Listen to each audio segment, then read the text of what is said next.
여러분, 오늘도 평온한 하루 보내고 계십니까? 얼마 전 저희 채널에 가슴 절절한 사연 하나가 도착했습니다. 경기도에 사시는 68세 김 여사님의 이야기입니다.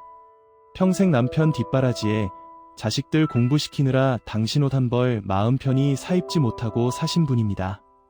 자식들 결혼할 때 아파트 자금 보태주느라 노후 자금까지 탈탈 털어 넣으셨죠. 손주가 태어나자 무릎이 아픈데도 5년을 꼬박 애지중지 키워주셨습니다. 그런데 얼마 전 아들 내외와 사소한 다툼 끝에 며느리에게 이런 말을 들었다고 합니다. 어머니, 그건 어머니가 좋아서 하신 거잖아요.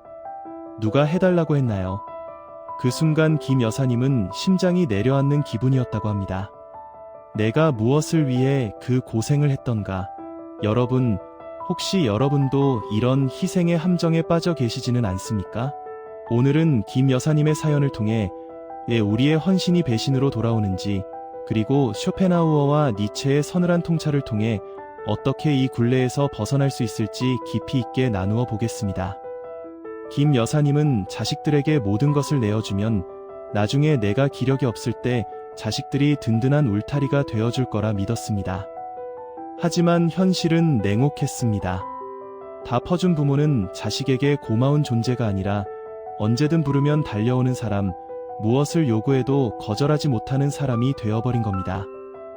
이것이 바로 시니어들이 가장 많이 빠지는 희생의 함정입니다. 성경에도 진주를 돼지에게 던지지 말라는 말이 있듯 가치를 모르는 이에게 베푸는 무한한 친절은 결국 무시를 부릅니다.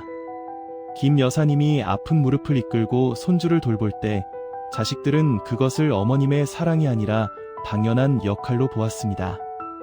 엄마니까 당연히 해줘야지라는 생각은 자식들의 죄책감을 마비시켰고 감사의 마음을 지워버렸습니다.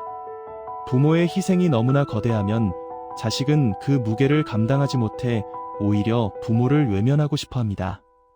아버님, 어머님, 여러분의 희생이 자식을 도덕적 불효자로 만들고 있지는 않은지 냉정하게 돌아봐야 합니다. 우리 인생의 중간 지점에서 독일의 철학자 쇼펜하우어의 목소리를 빌려보겠습니다.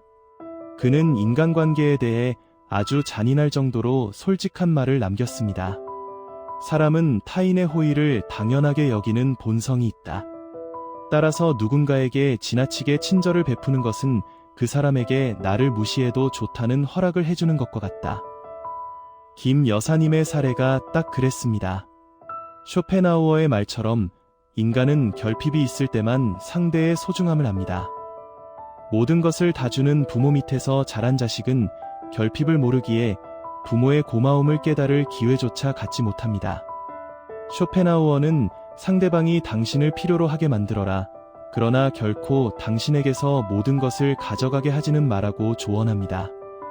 노년의 평온은 자식의 효도에서 오는 것이 아니라 내가 나를 지키는 힘에서 나옵니다. 자식에게 굽신거리지 마십시오. 당신의 희생을 훈장처럼 자랑하지도 마십시오.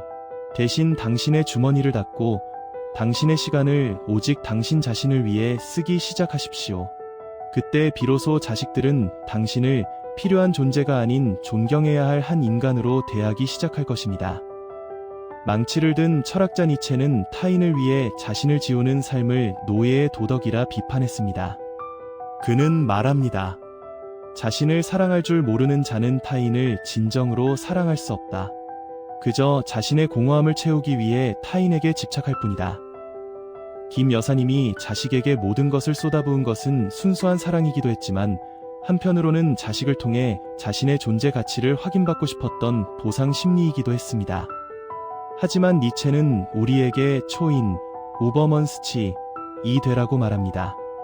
누구의 부모, 누구의 아내가 아닌 오직 자기 자신으로서 당당하게 서는 존재 말입니다. 니체의 눈으로 볼 때 자식에게 서운함을 느끼는 것은 아직 당신이 당신 자신을 충분히 사랑하지 못하고 있다는 증거입니다. 내 인생의 주인은 너 자신이다. 타인의 인정에 목마른 삶을 멈춰라. 니체의 이 매서운 일침은 오늘 우리에게 말해줍니다.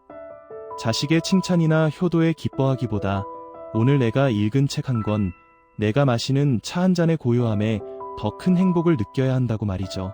당신이 스스로를 귀하게 여길 때 세상과 자식도 당신을 귀하게 여기는 법입니다. 사연을 주신 김 여사님은 어떻게 되셨을까요?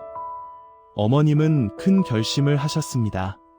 손주 돌보미를 그만두시고 자식들에게 주려던 용돈을 모아 평소 가고 싶었던 서예 학원과 수영장에 등록하셨습니다. 아들 내외가 처음엔 당황하며 어머니, 그럼 애는 누가 봐요? 라고 물었지만 어머님은 단호하게 말씀하셨습니다. 이제는 내 인생을 살고 싶구나. 너희도 이제 부모로서 독립적인 삶을 살 거라. 놀라운 것은 그 이후였습니다. 당연하게만 여기던 아들이 어머님의 빈자리를 느끼며 먼저 전화를 걸어 안부를 묻기 시작했고, 며느리도 어머님의 취미생활을 존중하며 가끔 선물을 보내오기 시작했습니다. 희생의 끈을 놓는 순간 비로소 진정한 소통의 문이 열린 것입니다. 여러분, 인연의 무게를 줄이는 것은 비정한 일이 아닙니다. 그것은 나를 지키고 결과적으로는 자식과의 관계를 더 건강하게 만드는 최고의 전략입니다. 이제 당신의 장부에서 자식에게 준 것들을 모두 지워버리십시오. 그리고 그 빈 공간에 당신의 꿈과 즐거움을 채워 넣으십시오. 존경하는 여러분, 지금까지 우리는 희생이라는 이름의 아름다운 감옥에 갇혀 살아왔는지도 모릅니다. 하지만 이제 그 감옥의 문을 열고 나오십시오. 자식은 당신의 부속물이 아니라 당신이라는 큰 우주에서 잠시 머물다 간 손님일 뿐입니다. 오늘 밤 잠자리에 들기 전 거울 속에 비친 당신의 얼굴을 가만히 응원해주세요. 그동안 고생 많았다.